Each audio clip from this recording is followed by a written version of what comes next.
Now, most people make the same mistake. They get in crypto when everybody's talking about it and prices are super high. But think about it for a second. When prices are super high, eventually things go down.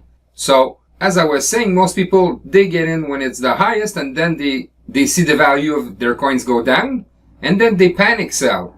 And that's when people lose money, because when you sell is the only time you can actually lose money. So, ideally what you want to do is buy when there's a dip, when things go down. Now, when things go down, it's not a bad sign. You should take it as a discount. That's when you could buy for cheaper, right? So, buying the dip is always the best thing to do.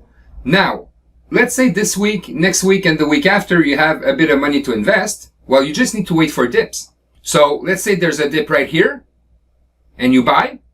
Eventually, it's going to go back up. Now, you're going to say, yeah, but here, look here a little bit further, it went back down. Yeah, that's what happens with crypto, right? It goes up and down.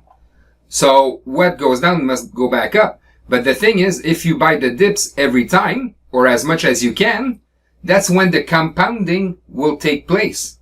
So, let's say you bought the dip here, you bought the dip here, you bought the dip here, you bought the dip here, and you bought the dip here, right? So, when it's going to go back up to 65,000 and more, well, all the dips you bought are going to be profitable.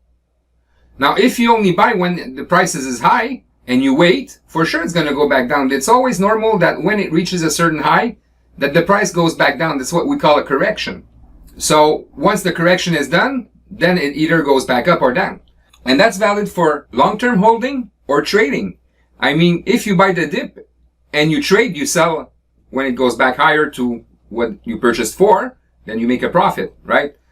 So whether you're long-term holding or whether you're trading, always buy the dip. Never buy when the prices are high or at their highest, I could say.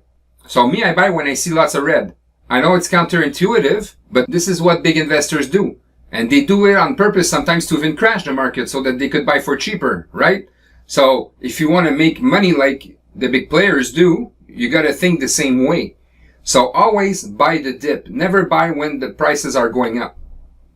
Please move on to the next part of the training.